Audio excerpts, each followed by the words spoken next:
Bismillahirrahmanirrahim. Assalamu alaikum. Dear students, welcome back to my YouTube channel DNA Decode with Ijaz. Dear students, FSC Biology Part 1 Chapter 2 bacteria and viruses के अंदर ecology and diversity of bacteria के बाद आज हमारा next topic importance of bacteria, इसको हम discuss करेंगे। हम देखेंगे कि बैक्टीरिया जो है हमारी लाइफ और एनवायरनमेंट के अंदर किस तरह से जो है इनका जो है मोस्ट इंपॉर्टेंट रोल है। उसके बाद हम बेनिफिशियल बैक्टीरिया में देखेंगे, कुछ जो हैं वो नेचुरल रिसाइकलर्स हैं, हम उनकी बात करेंगे। उसके बाद कुछ बैक्टीरिया जो है वो खास किस्म के प्रोडक्ट्स बनाने में हेल्प करते हैं, हम उनको देखेंगे। ओके, उसके बाद एनवायरमेंटल क्लीनर्स जो हैं, bacteria as an environmental cleaner, इनकी बात करेंगे। उसके बाद कुछ बायोपेस्टिसाइड्स के तौर पे जो है वो हम इनको इस्तेमाल कर रहे होते हैं।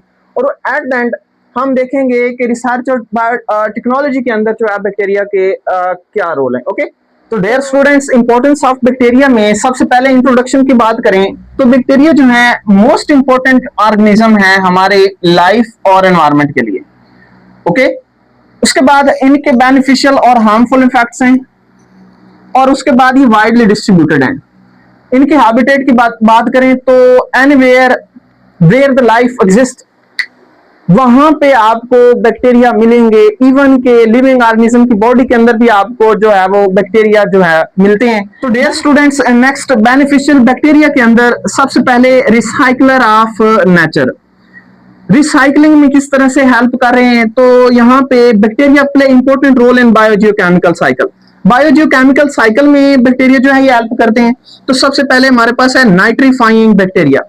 नाइट्रीफाइंग जो नाइट्रिफिकेशन में हेल्प करते हैं, तो सबसे पहला हमारे पास है नाइट्रोसोमोनास।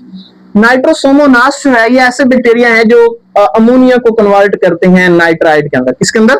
नाइट्राइट के अंदर। तो dear students, next nitrobacter bacteria की बात करें तो ये क्या कर रहे होते हैं, नाइट्राइट को कन्वर्ट करते हैं नाइट्रेट्स के अंदर। ओके, उसके बाद नेक्स्ट इसमें आता है अजोटोबैक्टर। अजोटोबैक्टर जो है ये हेल्प करते हैं complete nitrogen cycle, nitrogen cycle को कंप्लीट करवाने में, और मेनली N2 को किसमें कन्वर्ट करवाने में, अमोनिया के अंदर। ओके, तो डियर स्टूडेंट्स, नेक्स्ट हमारे पास है डीनाइट्रीफाइंग बैक्टीरिया।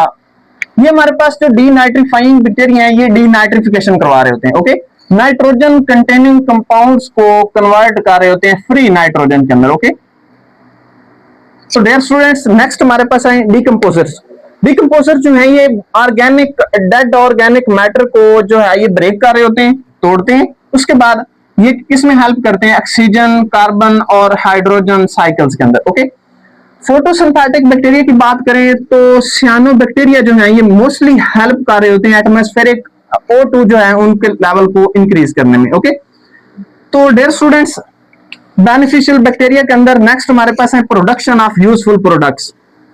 तो जो हमारे पास काफी सारे बैक्टीरिया हैं वो जो है इस्तेमाल हो रहे होते हैं फूड इंडस्ट्री के अंदर और फर्मेंटेशन में। ओके, नेक्स्ट लैक्टोबैसिलस की बात करें तो ये हेल्प करते हैं क्या बनाने में, चीज बनाने में। ओके, पिकल्स बनाने में, सोया सॉस बनाने में, विनेगर बनाने में, वाइन और योगर्ट बनाने में। जो हमारे पास चीज है इसको हम पनीर कहते हैं, या फिर इसको हम क्या कहते हैं, सॉलिड फॉर्म ऑफ मिल्क। उसके बाद पिकल्स अचार को कहते हैं। सोया सॉस की बात करें तो ये लिक्विड साल्ट होते हैं, लिक्विड साल्ट सॉरी। ओके, और विनेगर जो है ये सिरका मोस्टली जो है ये बेकिंग और क्लीनिंग के तौर पे इस्तेमाल किया जाता है। वाइन, ठीक है, और उसके बाद योगर्ट बनाने में हेल्प करते हैं। उसके बाद bacteria help to form chemicals बनाने में जो है वो हेल्प कर रहे होते हैं। उसके बाद एंटीबॉडीज बनाने के लिए जो है बैक्टीरिया हेल्प करते हैं। और उसके बाद लेदर गुड्स बनाने में। ओके, ये जो आपके पास लेदर के बैग्स वगैरह आते हैं उनमें भी, लेदर इंडस्ट्री में भी बैक्टीरिया का जो है इस्तेमाल और होता है। इन्वायरमेंटल क्लीनर की बात करें तो काफी सारे बैक्टीरिया जो है ये ऑर्गेनिक मैटर को जो है ये ब्रेक कर रहे होते हैं। ओके, और उसके साथ साथ बायो रेमिडिएशन में हेल्प करते हैं। बायो रेमिडिएशन में हम बेसिकली लिविंग ऑर्गेनिज्म का इस्तेमाल करके, मोस्टली बैक्टीरिया का इस्तेमाल करके या फिर फंजाई का इस्तेमाल करके जो है एनवायरमेंट के अंदर प्रेजेंट पॉल्यूटेंट्स जो हैं उनको डिग्रेड करवाते हैं। तो इस प्रोसेस को हम बायो रेमिडिएशन कहते हैं। तो यहाँ पे आगे नेक्स्ट लिखा हुआ है use to decompose the environmental pollutants. ये बेसिकली किस में आएगा, बायो रेमिडिएशन में आएगा। ओके, उसके बाद सीटी सेवेज जो है उसको डिग्रेड करवाने के लिए। तो डियर स्टूडेंट, सम बैक्टीरिया जो है ये हेल्प कर रहे होते हैं clean oil spills. Okay, ocean और सी की सरफेस से जो है वो leak out oil from oil tankers, उसको क्लीन करवाने के लिए जो है बैक्टीरिया का इस्तेमाल किया जाता है। उसके बाद also used to detoxify the industrial waste. Industrial harmful जो है पॉइजनस सब्सटेंस जो है उनको डिग्रेड करने के लिए, उनकी टॉक्सिसिटी को कम करने के लिए जो है बैक्टीरिया का इस्तेमाल किया जाता है। तो सम बैक्टीरिया जो है एक्ट एज बायोपेस्टिसाइड्स, बायोपेस्टिसाइड के तौर पे काम कर रहे हैं। बायोपेस्टिसाइड्स, पेस्टिसाइड्स क्या हैं?